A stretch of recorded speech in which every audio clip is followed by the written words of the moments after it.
क्या मृत्यु के बाद मनुष्य का पुनर्जन्म होता है? उक्त प्रश्न हमारे हृदय में कौतूहल उत्पन्न कर देता है और अनेक प्रकार के विचार मन में उठते हैं और एक अंतर्द्वंद की स्थिति उत्पन्न हो जाती है। इस बारे में श्री कृष्ण और अर्जुन का संवाद गीता के 8वें अध्याय में वर्णित है। आइए इस बारे में थोड़ा विचार करें। गीता के 8वें अध्याय में सूर्य के अयन के बारे में बताया गया है। आइए थोड़ा सा अयन के बारे में जानें कि सूर्य के अयन से क्या अभिप्राय है। जब सूर्य मकर राशि में आते हैं तब उत्तरायण प्रारंभ होता है। सूर्य की एक दशा है उत्तरायण अर्थात उत्तर में गमन। जब सूर्य की दशा उत्तरायण है तब क्षितिज पर यदि सूर्योदय होने की बिंदु को देखा जाए तो उत्तरायण के दौरान वह बिंदु उत्तर दिशा की ओर बढ़ता है। इस समय दिन लंबे एवं रात्रि छोटी होती है। उत्तरायण का आरंभ 14 जनवरी से 31 जून तक रहता है। सामान्य अर्थों में यह समझ लीजिए कि जिस समय शुभ कार्य किए जाते हैं उससे उत्तरायण कहा जाता है और यह देवताओं का दिन होता है। और इसके पश्चात दूसरा अयन जो है वो दक्षायन कहलाता है। इसके पश्चात दक्षायन वाली स्थिति आती है। इसमें दिन छोटे होते हैं और रात लंबी होती है। इसके अंतर्गत वर्षा, शरद और हेमंत ये 3 ऋतुएं आती हैं। ज्योतिष शास्त्र के अनुसार एक वर्ष में 2 अयन होते हैं। अयन का अर्थ परिवर्तन की स्थिति है। वर्ष में 2 बार सूर्य की स्थिति में परिवर्तन होता है।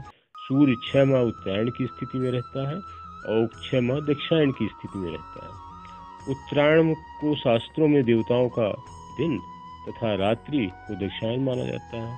सामान्य रूप में मानिए कि उत्तरायण जो है सकारात्मकता का प्रतीक है और दक्षिणायन जो है नकारात्मकता का प्रतीक है। अब आइए गीता के 8वें अध्याय के बारे में विचार करें। श्री कृष्ण अर्जुन से कहते हैं कि जिस काल में शरीर त्याग कर गए हुए योगी जन पीछे न आने वाली गति को प्राप्त करते हैं उस काल अर्थात मार्ग के बारे में मैं तुम्हें बता रहा हूँ। इसके लिए 2 प्रकार के मार्गों का वर्णन गीता में मिलता है। एक मार्ग ज्योतिर्मय अग्नि अभिमानी देवता है और दिन का अभिमानी देवता है तथा शुक्ल पक्ष का अभिमानी देवता है और उत्तरायण के 6 महीनों का अभिमानी देवता है। उस मार्ग पर गए हुए ब्रह्मवेत्ता अर्थात परमेश्वर की उपासना से परमेश्वर को परोक्ष भाव से जानने वाला योगी जन उपरोक्त देवताओं द्वारा क्रम से ले गए हुए ब्रह्म को प्राप्त होते हैं।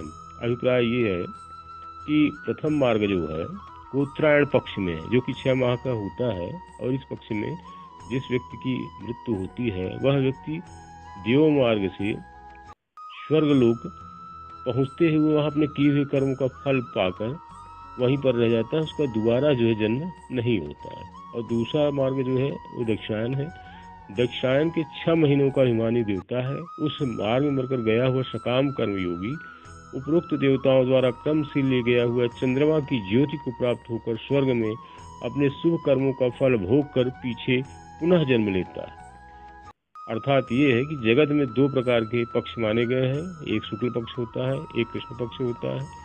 शुक्ल पक्ष जो है देवयान है और जो पितृपक्ष है पितृयान मार्ग है वो कृष्ण पक्ष है। इनमें एक के द्वारा गया हुआ पीछे न आने वाले परम गति को प्राप्त होता है और दूसरे में गया हुआ पीछे आता है अर्थात जन्म मृत्यु को प्राप्त होता है। इस प्रकार कृष्ण ने अर्जुन को बताया कि वर्ष भर में सूर्य के 2 अयन होते हैं। एक अयन उत्तरायण कहलाता है और एक अयन दक्षिणायन कहलाता है। उत्तरायण काल में जिस व्यक्ति की मृत्यु होती है जिसका कार्यकाल 6 माह का होता है वह व्यक्ति जो है देव मार्ग से सीधे ब्रह्मलोक को प्राप्त होता है और वहीं पर रह जाता है। उसका पुनः जन्म नहीं होता है। और जिस व्यक्ति की मृत्यु दक्षिणायन में होती है वह पितृ मार्ग से ब्रह्मलोक की ओर जाता है और अपने कर्म के आधार पर स्वर्ग लोक में रहकर अपने कर्मों का भोग करता है। उसके पश्चात नरक लोक में भी आता है और उसके पश्चात अपने कर्म के आधार पर उसका पुनर्जन्म होता है। लेकिन उत्तरायण के अंतर्गत जिन व्यक्तियों की मृत्यु होती है उन्हें दोबारा जन्म नहीं लेना पड़ता है। कृष्ण अर्जुन से कहते हैं कि हे पार्थ, इस प्रकार इन दोनों मार्गों को तत्व से जानता हुआ कोई भी योगी मोहित नहीं होता है। अर्थात फिर वह निष्काम भाव से ही साधन करता है, कामनाओं में नहीं फंसता। इस कारण हे अर्जुन, तू सब काल में समत्व बुद्धि रूप योग से युक्त हो, अर्थात निरंतर मेरी प्राप्ति के लिए साधन करने वाला हो, क्योंकि योगी पुरुष इस रहस्य को तत्व से जानकर वेदों के पढ़ने में तथा यज्ञ तप और दानादिकों के करने में जो पूर्ण फल कहा है उस सब को निसंदेह उल्लंघन कर जाता है, सनातन परम पद को प्राप्त होता है। उक्त विषय में अधिकतम जानकारी के लिए गीता के 8वें अध्याय का अध्ययन करें। धन्यवाद।